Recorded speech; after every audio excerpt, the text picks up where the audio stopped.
Des del grup de recerca FEM de la Universitat de Barcelona fem seguiments de biodiversitat fluvial dels rius de la província de Barcelona.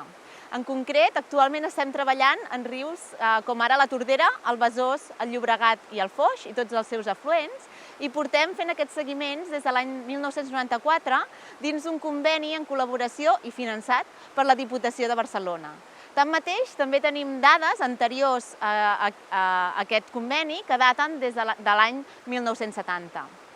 En aquests seguiments que fem de biodiversitat, bàsicament el que estem fent és recollint comunitats de macroinvertebrats aquàtics, que són tots aquests invertebrats petits que viuen sota les pedres, tot i que puntualment també hem estat treballant o hem recol·lectat dades de peixos i de diatomees.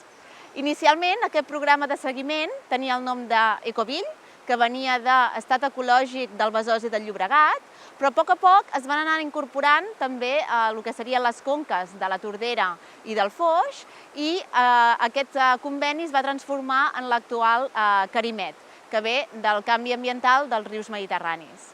Actualment estem fent el seguiment en concret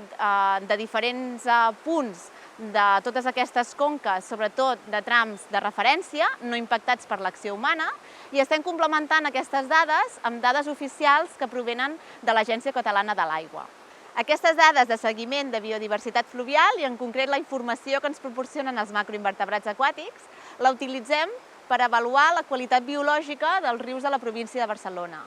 Aquests valors de qualitat biològica, juntament amb el que seria la qualitat hidromorfològica de l'hàbitat i dels boscos de ribera, ens donen una informació de l'estat ecològic dels rius d'aquesta província.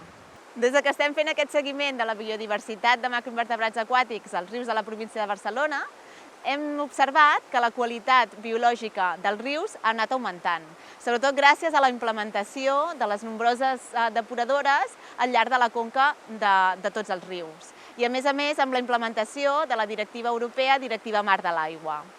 Tanmateix, els rius mediterranis, com poden ser els rius en els quals treballem, estan sotmesos a grans variacions de cabals estacionals, de manera que són molt sensibles al que seria anys secs i anys humits. I aquests macroinvertebrats aquàtics, i per tant en general tota la biodiversitat aquàtica, responen a aquestes variacions interanuals en la hidrologia d'aquests rius.